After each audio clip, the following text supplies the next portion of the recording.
우리가 이 다니엘 말씀을 보게 되면 참 놀라운 것이 무엇이냐면 우리가 이 다니엘 말씀을 보면서 먼저 한 가지 생각해야 될 것은 이 다니엘 서의 이 말씀이 역사 가운데에 하나님께서 다니엘에게 또한 다니엘의 시대에 말씀하셨다는 겁니다. 그리고 실제로 다 있었던 사건이라는 것을 우리가 분명히 깨달을 필요가 있습니다.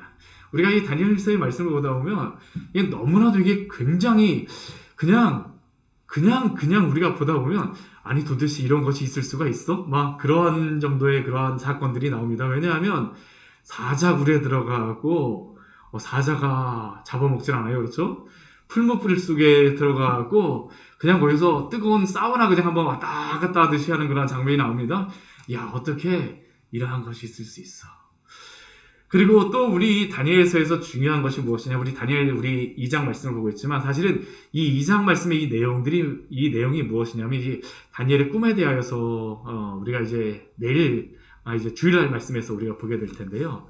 이게 이 역사에 대해서 하나님이 주관하신다는 것을 보여주십니다. 근데 이 역사에 대해서 주관하신다는 것이 단순히 그냥 그 다니엘이 살았던 이 바벨론 시대, 느부갓네살 왕 정도의 그런 시대가 아니라 전 세계 역사를 아우르고 있습니다.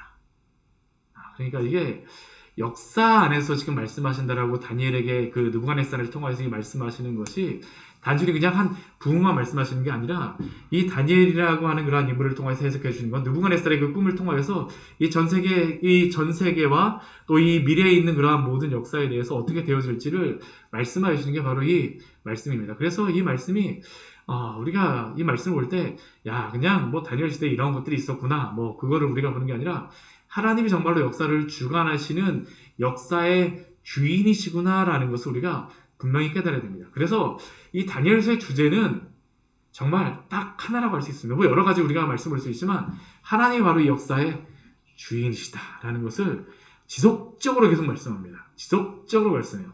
오늘 말씀에서도 우리가 그것을 말씀하여 주시고요. 우리가 2장의 앞부분의 말씀을 봐도 계속 이 말씀이 계속 이게 하나님의 역사의 주인이라는 것이 계속 반복이 되어지는 겁니다. 우리가 2장의 앞에 말씀해 보았었지만 이 시대의 역사의 주인이라고 생각하는 그 사람들에게 인정받았던 사람은 누굴까요?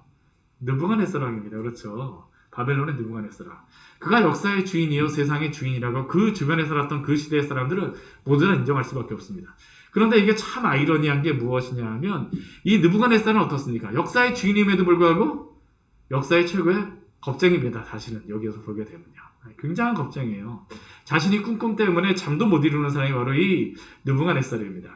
제가 이러한 말씀을 볼 때마다 저도 여러 가지 두려운 일이 생길 때마다 우리가 잠 못 잘 때도 있잖아요. 그렇죠? 근데 이 용맹하다라고 하는 사람들도 이렇습니다.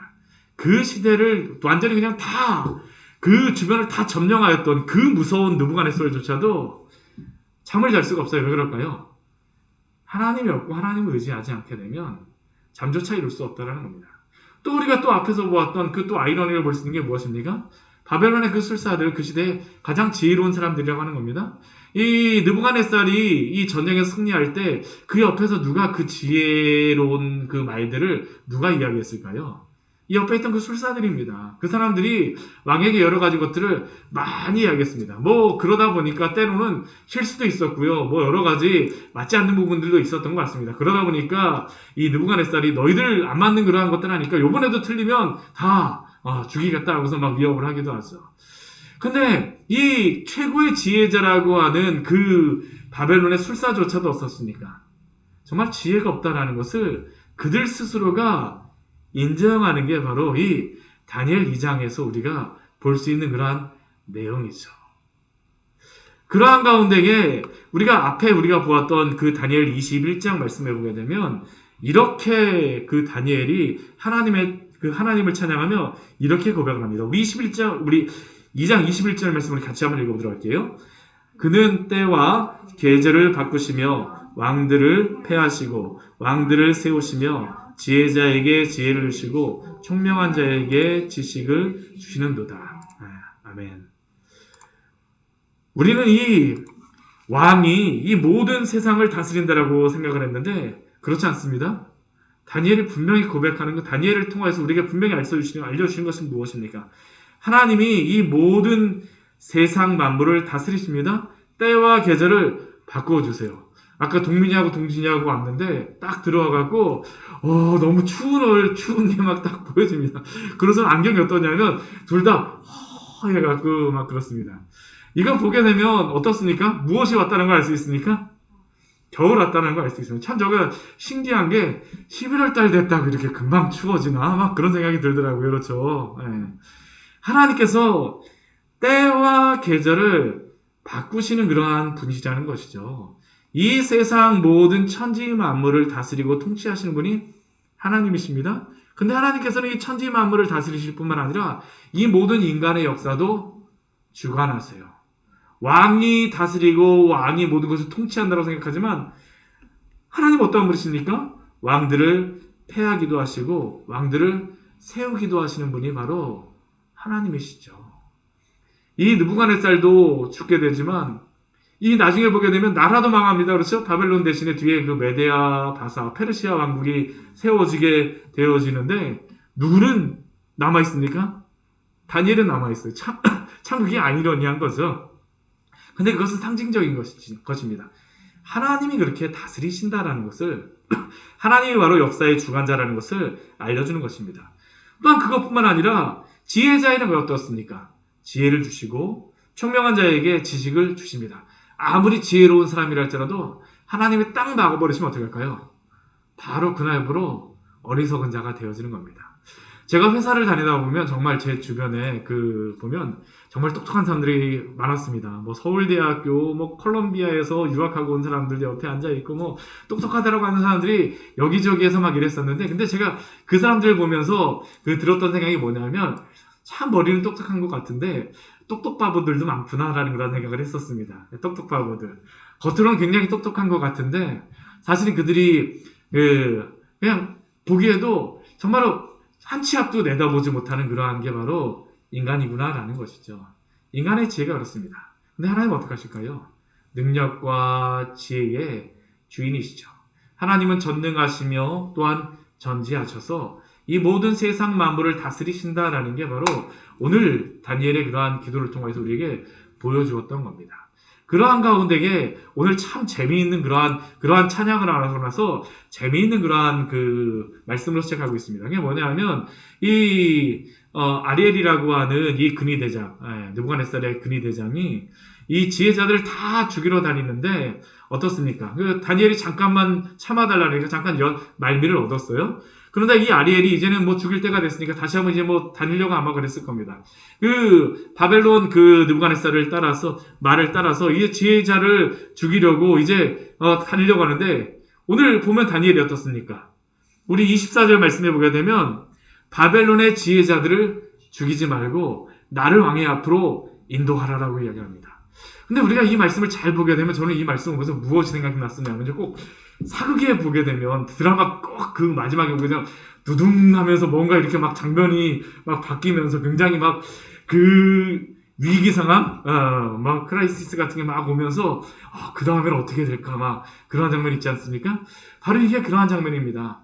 바로 방금 전까지만 해도 이제 막 죽이려고 막 돌아다닙니다. 칼을 들고 다닙니다. 그리고 그것을 누가 얘기했습니까? 느부갓네살이 이야기했습니다. 이 느부갓네살의 말에 대하여서 누구도 반역을 할 수 없습니다. 나는 새를 떨어뜨리는 정도가 아니죠. 이 느부갓네살의 말은 무엇일까요? 말 한마디 하게 되면 이 바벨론에 있던 지혜자들도 단칼에 제거되어지는 게 바로 이 느부갓네살입니다. 느부갓네살이 지금 아리옥에게 다 죽이라고 명령을 하였어요. 근데 이 명령이 완전히 부정이 되어집니다. 누구를 통해서요? 다니엘을 통해서요. 한번 말씀을 한번 해보시죠. 느부갓네살은 다 죽이라고 했는데 지금 다니엘은 무엇이라고 합니까? 그 아리옥에게 바벨론의 지혜자들을 죽이지 말라라고 말합니다. 나를 왕의 앞으로 인도하라라고 이야기를 하죠. 느부갓네살의 명령이 지금 부정되어지는 겁니다. 사실 이건 엄청난 일입니다. 느부갓네살이 말을 했는데 그게 지금 지체가 되어집니다. 누구를 통하여서요? 한 사람, 다니엘을 통하여서요. 이 다니엘 같은 경우는 바벨론 사람도 아닙니다. 지금 나이도 젊어요. 여기서 교육받은 지 이제 교육이 겨우 끝난 사람입니다. 뭐 10대가 20대가 됐을지 모르겠어요. 10대 후반일 수도 있습니다. 20대 초반일 가능성이 굉장히 높습니다. 그러한 청년이 지금 어떻게 하는 겁니까? 이 왕의 명령을 딱 막아서는 거죠. 어떻게 이런 것이 가능합니까? 하나님이 다니엘을 세우시는 겁니다. 하나님이 다니엘을 세우시는 거예요. 우리가 이러한 말씀을 볼 때마다 이게 그냥 있다라고 우리가 보면 안 됩니다. 이러한 것에서 어떻게 말을 할 수 있느냐? 하나님이 다니엘에게 용기를 주시고 또한 하나님이 아리옥의 마음을 그렇게 하지 못하도록 막아주시는 겁니다. 다니엘의 말에 권위를 주시는 겁니다. 한 청년의 말에 엄청난 권위를 주세요. 하나님의 역사를 주관하고 계시는 것이죠. 하나님의 역사를 주관하고 계시는 것입니다. 그리고 그가 무엇이라고 얘기합니까? 나를 왕 앞으로 인도하여 주십시오. 그러면 그가 무엇이라고 합니까? 내가 그 해석을 왕께 알려드리겠습니다.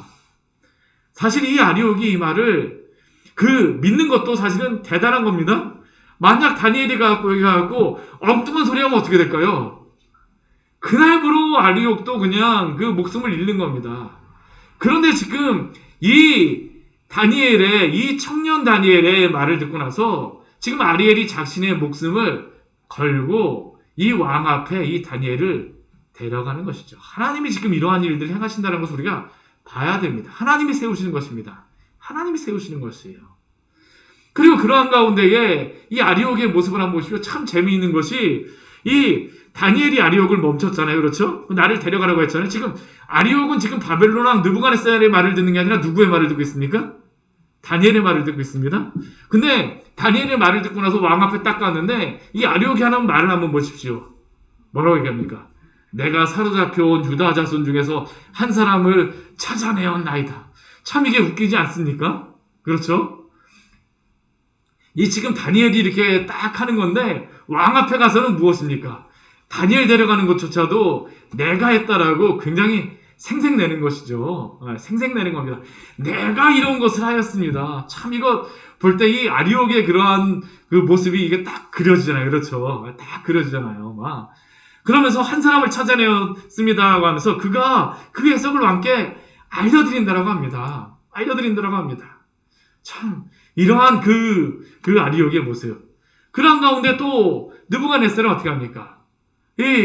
이 다니엘에게 말합니다. 우리 26절 말씀 보면 느부갓네살이 다니엘에게 무엇이라고 해야 합니까? 내가 꾼 꿈과 그 해석을 내가 능히 내게 알게 하겠느냐? 물론 느부갓네살이 전에 다니엘의 말을 듣고 나서 잠깐 말미를 주었었지만 사실은 다니엘이 이것을 정말로 가져오리라고 느부갓네살이 정말 굉장히 많이 기대를 했을까요? 사실 그러지 않았을 가능성도 굉장히 높습니다. 한번 해봐. 그 정도였겠죠. 그런데 그러한 가운데에서 다니엘이 실제로 다 왔습니다. 그리고 다니엘에게 질문해요. 너가 능히 그 해석을 내게 알게 할 수 있느냐? 아니 바벨론의 술사, 그 지혜자들, 그 명철한 사람들도 하지 못했는데 너가 하겠다라고? 그 이스라엘에서 포로로 잡혀왔던 너가 하겠다라고? 그런데 이것에 대하여서 다니엘이 느부갓네살에게 무엇이라고 이야기합니까? 우리 27절 말씀 같이 한번 읽어볼까요? 다니엘이 왕 앞에 대답하여 이르되 왕이 물으신 바 은밀한 것은 지혜자나 술객이나 박수나 점쟁이가 능히 왕께 볼 수 없으되. 다니엘의 이 말은 사람은 결코 하나님의 감추어진 비밀을 드러낼 수 없다라는 겁니다. 은밀한 것은 지혜자도 술객도 박수도 점쟁이도 능히 왕에게 볼 수가 없습니다. 실제로 다 이 사람들도 그 바벨론 왕 느부갓네살에게 그렇게 얘기했죠. 이러한 그 은밀한 그 왕이 물으신 그 꿈을 말하려고 하게 되면 그건 혈육을 가진 그러한 사람은 가능하지 않고 오직 신만이 가능하더라고. 혈육을 가지지 않은 그런 신만이 가능하더라고. 그들 스스로가 이야기하였었습니다. 근데 이것은 그들의 그 술사들만이 이야기하는 게 아니라 그 바벨론의 신들도 무능하다라는 것을 그들이 고백하였던 것이죠. 바벨론의 술사도 무능할 뿐만 아니라 바벨론의 신들도 무능합니다. 지금 다니엘은 당신의 신들은 지금 무능하고 당신의 그 지혜자들도 무능하다라고 이야기하죠. 오직 누구만 이것을 말씀하실 수 있을까요? 알려주실 수 있을까요? 하나님만이 알려주실 수 있습니다. 우리가 성경의 말씀은 우리가 무엇이라고 얘기합니까? 계시라고 이야기합니다. 성경의 말씀 우리가 지식이 아니에요. 제가 이 하나님의 말씀을 여기서 전하지만 하나님의 말씀이 세상의 다른 지식과 다른 근본적인 차이가 무엇일까요? 세상의 지식은 인간이 생각하고 발견해서 기록하는 것이지만 하나님의 말씀은 하나님이 계시하시고 보여주시기 때문에 알게 되는 것입니다. 하나님의 알려주시는 그러한 지식은 하나님이 알려준 만큼만 우리가 알 수 있습니다. 하나님이 알려주게 되면 어떻게 할 수 있습니까? 앞으로 나아갈 수 있어요. 근데 하나님이 알려주시지 않으면 어떻게 됩니까? 거기서 딱 멈추게 되죠. 이게 바로 하나님의 계시입니다. 오늘 28절 말씀 보게 되면 다니엘이 그것을 분명하게 그 느부갓네살 앞에서 이야기하죠. 오직 은밀한 것을 나타내실 이는 누구십니까? 하늘에 계신 하나님이시라. 다니엘은 이 느부갓네살 왕 앞에서 아리옷같이 내가 알아왔거든요? 아닙니다. 다니엘은 지금 무엇을 이야기할까요? 오직 은밀한 것을 나타내신 이는 하늘에 계신 하나님밖에 없다라고 그는 고백합니다. 내가 아니라는 겁니다. 내가 아니라는 것이에요. 오직 은밀한 것을 나타내신 이는 하늘에 계신 하나님뿐이십니다. 우리 오늘 말씀을 통하여 하나님이 어떻게 당신의 뜻을 나타내시고 계시하는가를 우리는 알 수 있죠. 많은 성도들의 기도 제목 중에 우리가 가지고 있는 기도 제목 중에 최고의 기도 제목이 무엇일까요? 하나님 저에게 하나님의 뜻을 알려주시옵소서 라는 그런 기도 제목 아니겠습니까? 저도 실제로 이러한 기도를 많이 하였습니다. 고등학교 3학년 때 무슨 기도했을까요? 하나님, 그때는 그 학력고사를 보니까 학력고사 미리 그 원서를 내고 나서 시험 보는 건데 하나님 제가 어떤 대학교를 그 원서를 내야지 대학교를 붙을까요? 정말 이거 엄청난 기도 제목이었습니다. 이제 얼마 안 있으면 수능시험 그 보고를 해갖고 그러는데 고3들, 고3 엄마들 또 부모님, 저도 고3에 그 딸이 있기 때문에 사실은 모든 부모님들과 그 고3의 그러한 시간을 지내는 학생들의 그런 기도의 제목입니다. 성도들의 기도의 제목이죠. 또 우리는 이 고등학교를 갈 때뿐입니까? 학교를 가고 난 다음에 이제 대학교에 다니다가 이제 대학교를 졸업할 때쯤 되게 되면 또 어떻습니까? 하나님 제가 어떤 직장을 가야 되겠습니까? 라고 우리가 또 얼마나 기도합니까? 하나님 제가 어떤 직장을 가고 어떠한 방향을 어떠한 진로를 택해야 될까요? 아마 오늘 우리 이 자리에 나온 우리 많은 청년들도 이 고민을 하고 있죠. 하나님 제가 어떻게 어떠한 직장을 어떠한 일들을 해야 되겠습니까? 하나님의 뜻을 묻게 되어집니다. 직장에 들어가고 나서 우리가 또 뭐 하게 되면 어느 정도 직장에 들어가서 생활에 안정되면 어떻습니까? 이제 결혼을 해야 되잖아요. 그렇죠? 결혼할 때도 무엇을 기도합니까? 하나님 제가 어떤 배우자를 만나야 될까요? 하고선 얼마나 많이 기도합니까? 심지어는 결혼하고 나서도 아이를 언제 낳아야 될지도 우리가 기도를 합니다. 그렇죠? 이렇게 본다면 우리의 인생이라고 하는 것은 선택의 연속이며 그 선택의 갈림길 가운데에서 그리스도 있는 하나님께 기도하며 뜻을 구합니다. 그런데 오늘 말씀을 우리가 보게 되면 분명히 알 수 있는 한 가지는 오직 은밀한 것을 나타내시는 분은 누구십니까? 하나님이십니다. 하나님이 그것을 알려주시지 않으면 알 수 없다라고 다니엘은 우리에게 말씀하고 있죠. 그런데 우리가 이 다니엘의 이 2장의 말씀을 보면서 참 이상한 것이 무엇이냐면 하나님의 은밀한 일, 이 은밀한 일이라고 하는 것이 지금 무엇입니까? 느부갓네살의 꿈입니다. 그렇죠? 이 꿈입니다. 그런데 그 꿈으로 알려주신 사람이 지금 처음에 알려주신 사람이 누군가요?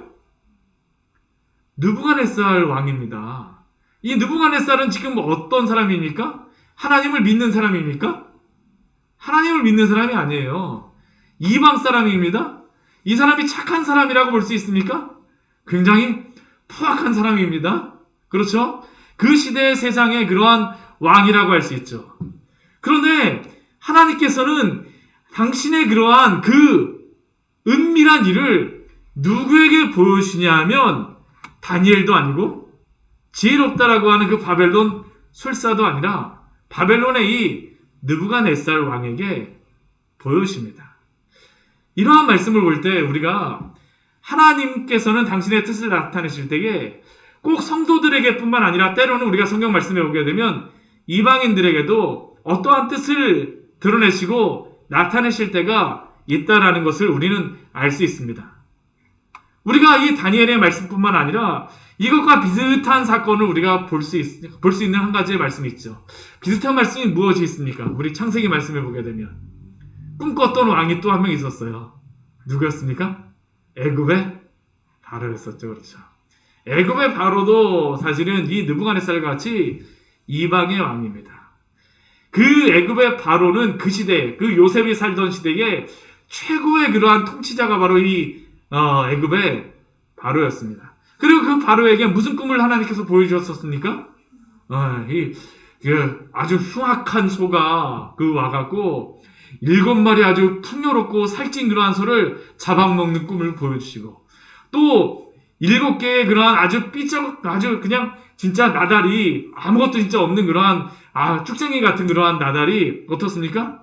아주 꽉 찬 그 알곡을 다 잡아먹는 꿈을 보여주셨죠. 근데 이것이 무엇에 대한 그러한 꿈이었습니까? 7년의 풍년과 7년의 흉년에 대한 그러한 꿈이었죠. 지금 느부갓네살에게도 동일한 것을 하나님께서 보여주신 것입니다. 그에게도 한 꿈을 통하여 미래에 있을 것을 알려주십니다.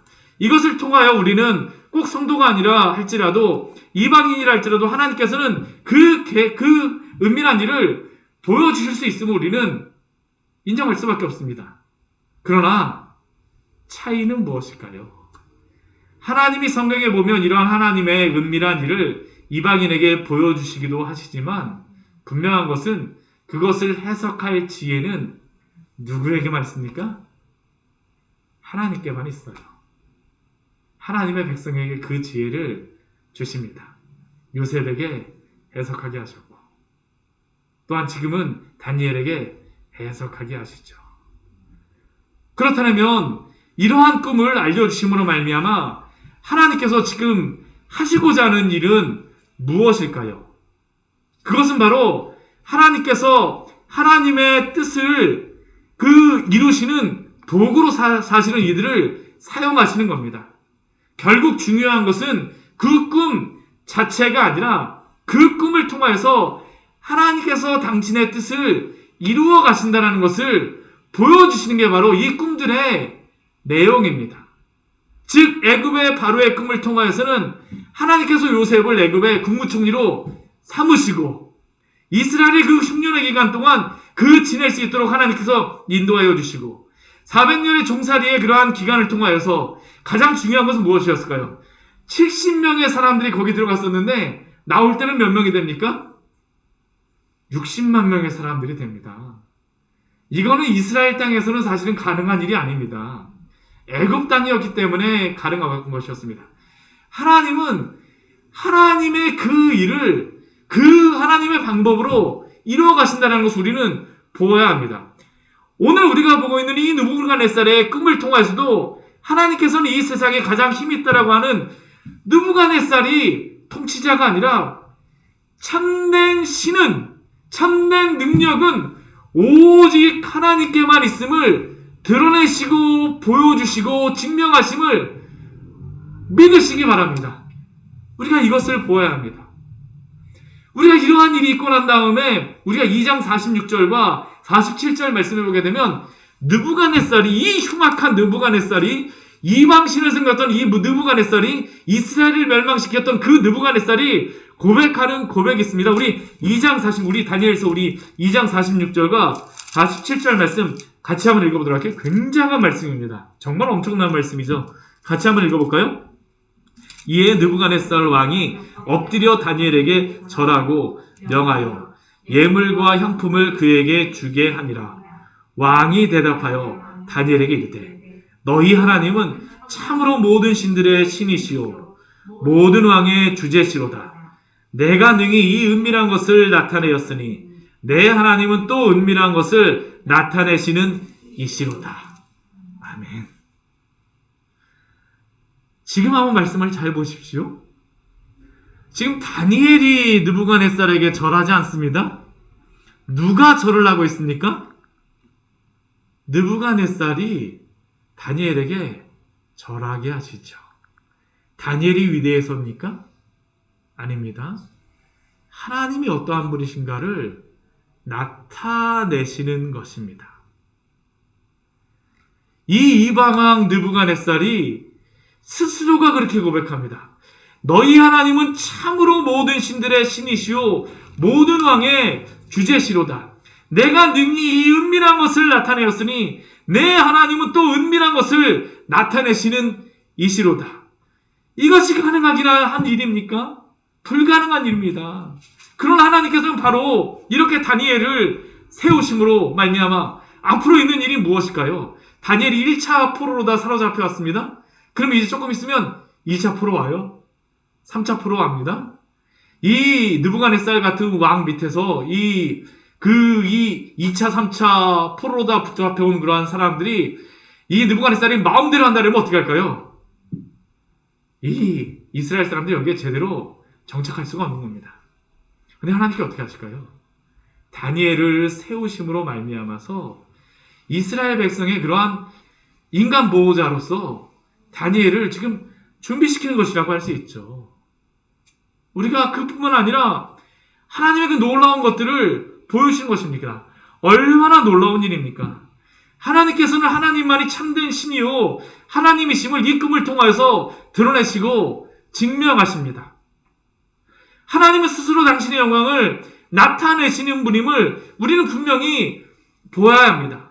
하나님의 영광이 어떻게 드러날까요? 물론 하나님은 사람을 통하여서 당신의 그러한 사람들을 사용하셔서 도구로 사용하셔서 하나님의 영광을 드러내시곤 합니다. 하나님의 손가락으로 하나님의 그러한 백성들을 사용하시곤 합니다. 그러나 본질적으로 하나님은 자신 스스로 하나님의 영광을 드러내시고 나타내심을 기억하십시오. 하나님은 자신의 영광을 결코 빼앗기지 않으시고 반드시 그 영광을 나타내시는 분이십니다. 오늘 말씀을 보게 되면 이 은밀한 일을 하고 나서 은밀한 것이라고 하고 나서 이 반복되는 그러한 단어가 있습니다. 이게 무엇일까요? 오직 은밀한 것을 나타내신다라고 하겠죠. 나타내십니다. 하나님은 이 은밀한 것을 나타내시는 분이십니다. 우리 29절 말씀도 한번 보세요. 이 은밀한 것을 나타내시는 이가 장래의 일을 왕에게 알게 하셨으며 우리 30절 말씀도 보십시오. 이 은밀한 것을 나타내심은 왜 하나님께서 당신의 뜻을 이 은밀한 일을 나타내십니까? 느부갓네살이 이렇게 그 은밀한 꿈을 꾸었다라고 느부갓네살의 위대함을 증명하기 위해서 나타내신 것입니까? 아닙니다. 다니엘이 지혜로운 사람이라는 것을 드러내시기 위하여서 이렇게 나타내시는 것입니까? 아닙니다. 본질적으로 하나님께서는 당신의 영광을 나타내시기 위하여서 하나님의 능력과 지혜를 나타내시기 위하여서 그 뜻을 드러내시는 것입니다. 하나님께서는 당신의 영광을 위하여서 하나님의 뜻을 드러내시고 그 뜻을 통하여서 하나님의 영광을 받으시는 것입니다. 우리가 이것을 통해서 보아야 될 것이 무엇인가요? 현상 자체를 보아오는 게 아닙니다. 성경은 이 일을 행하시는 분이 누구십니까? 하나님이시죠. 느부갓네살이 이 꿈을 꾸었다라 했고 느부갓네살이 위대한 게 아닙니다. 이 꿈과 함께 이 모든 것들을 이루어 가시는 분이 누구시라는 것을 우리 앞에 보여주고 증명합니까? 하나님이시라는 것을 보여주는 겁니다. 하나님이 역사의 주인이라는 것을 지금 보여주고 있는 것이죠. 그러니 우리는 이 하나님 앞에서 하나님의 뜻을 나타내실 때에 우리는 어떻게 해야 될까요? 겸손해야 합니다. 우리 다니엘이 하나님 앞에서 갖는 그러한 마음이 있죠. 우리 30절 말씀 보십시오. 내게 이 은밀한 것을 나타내심은 내 지혜가 모든 사람보다 낫기 때문이 아니라. 다니엘은 자신의 지혜가 다른 사람보다도 낫다라고 자랑하지 않습니다. 아까 아리옥 같은 경우는 내가 다니엘을 가져왔어요. 이게 세상의 사람들이죠. 자신을 드러내고자 하는데 다니엘은 어떻습니까? 자신은 아무것도 아니라는 것을 압니다. 왜요? 하나님 앞에서 자신이 누구인지를 알고 있기 때문입니다. 지금 그는 이 은밀한 것을 나타내시는 것은 철저하게 자기의 지혜가 아니라 바로 하나님의 지혜임을 그는 강조합니다. 그리고 다니엘은 이 일을 통해서 하나님의 영광만이 드러나기를 그는 소망하는 것이죠. 이것은 성도가 하나님 앞에서 가져야 될 모습입니다. 우리가 하나님 앞에서 어떻게 해야 될까요? 겸손하십시오. 겸손한 자를 하나님이 우리가 사무엘 상가의 말씀을 통해서도 계속 그거였잖아요. 겸손한 자를 하나님이 높이시고 교만한 자는 하나님 어떻게 하세요? 낮추십니다. 근데 높이시고 낮추시는 이유는 무엇일까요? 그것을 통해 하나님의 영광을 드러내시는 것입니다. 본질은 그것입니다. 항상 사람이 목적이 아니에요. 하나님의 영광을 오늘도 하나님께서는 드러내세요. 우리가 로마서에서 구원도 그렇잖아요. 구원, 선택과 유기도 동일한 겁니다. 그 모든 것을 통해서 무엇을 하나님께서 드러내시기를 원하실까요? 당신의 영광을 나타내기를 원하시는 겁니다. 그래서 성경 말씀에서 우리에게 이렇게 말씀하죠. 여호와께서 겸손한 자들은 붙드시고 악인들은 땅에 엎드리시는도다. 겸손한 자를 하나님께서 붙들어 주십니다. 우리 또한 잠언 15장 33절 말씀에서는 이렇게 말씀합니다. 여호와를 경외하는 것은 지혜의 훈계라. 겸손은 존귀의 길잡이니라. 겸손이 바로 지혜의 존귀의 길잡이입니다. 하나님 앞에서 겸손하십시오. 잠언 18장 12절 말씀 또한 우리에게 이렇게 말씀합니다. 사람의 마음의 교만은 멸망의 선봉이요 겸손은 존귀의 길잡이니라. 교만은 멸망의 선봉입니다. 하나님 앞에서 내가 스스로를 구원할 수 있다는 것, 그거는 항상 무엇으로 이어질까요? 멸망으로 이어질 수밖에 없습니다. 하나님 앞에 겸손하십시오. 여호와를 경외하며 그를 높이며 그에게 영광을 돌리십시오. 이게 바로 하나님의 뜻을 따라서 살아가는 성도들의 삶의 방식입니다. 당장 우리가 어떻게 되어질지 모르지만 겸손하게 살아가는 것은 항상 하나님이 우리에게 원하시는 하나님의 뜻임을 기억하십시오. 그렇다면 이렇게 하나님의 뜻 안에서 또한 어떻게 살아가야 될까요? 하나님께서는 결코 자신의 은밀한 뜻을 함부로 드러내시지 않으십니다. 하나님은 방금 전에 보았던 것 같이 당신의 영광을 위하여서 하나님의 뜻을 드러내시고 그의 영광을 나타내십니다. 그렇다면 성도는 하나님 앞에서 어떻게 그의 뜻을 분별하며 살아가야 됩니까? 저는 신명기 29장 29절 말씀, 제가 하나님의 뜻에 대한 그런 말씀을 할 때 항상 나누지만 이 말씀은 우리 항상 기억을 해야 됩니다. 우리 신명기 29장 29절 말씀 같이 한번 읽어보도록 하겠습니다. 신명기 29장 29절의 말씀입니다. 민수기, 신명기 우리 29장 29절의 말씀입니다. 미구이구, 신이구. 우리 같이 한번 읽어보겠습니다. 감추어진 일은 우리 하나님 여호와께 속하였거니와 나타난 일은 영원히 우리와 우리 자손에게 속하였나니 이는 우리에게 이 율법의 모든 말씀을 행하게 하심이니라. 아멘. 감추어진 일은 누구에게 속하였습니까? 우리 하나님 여호와께 속하였습니다. 이 감추어진 일은 우리가 알아낼 수가 없어요.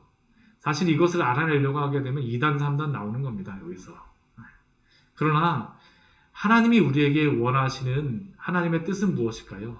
감추어진 일을 찾아내라가 아닙니다. 하나님이 우리에게 원하시는 것은 나타난 일은 영원히 우리에게 속하였거니와 나타난 일 가운데서 어떻게 하는 겁니까? 살아가라라는 겁니다. 이 나타난 일이 무엇일까요? 하나님의 계시의 말씀입니다. 이미 성경에 우리에게 계시하여 주신 이 말씀. 이 율법의 말씀을 행하게 하려 함이라고 말씀하시죠. 하나님의 말씀에 따라서 살아가는 것. 이것이 바로 우리가 하나님의 말씀을 따라 살아가는 방식입니다. 이게 바로 하나님의 뜻을 행하는 것입니다. 하나님이 계시하여 주신 하나님의 뜻도 행하지 않으면서 순종하지 않으면서 하나님이 이 말씀에 따라서 가라고 할 때 가고 멈추라고 할 때 멈추지 않으면서 내가 감추어진 하나님의 뜻을 향하여서 하겠습니다라고 하게 되면 할 수 있을까요? 할 수 없습니다. 막상 하나님께서 그걸 보여주셔도 감당이 안 돼요. 감당이 안 됩니다. 그러나 하나님이 이렇게 감추어 두셨다가 우리에게 이제는 드러낸 가장 큰 성경의 비밀, 그리고 또한 오늘도 우리에게 가장 알기를 원하는 하나님의 지혜가 있습니다. 그것이 무엇입니까? 바로 예수 그리스도입니다. 예수 그리스도예요. 성경에서 가장 은밀한 일로 감추어졌던 그 은밀한 일은 바로 예수 그리스도입니다. 우리 골로새서 2장 2절과 3절 말씀에는 이렇게 말씀하고 있습니다. 우리 이 말씀 같이 한번 찾아볼까요? 골로새서 2장 3절과 4절의 말씀입니다.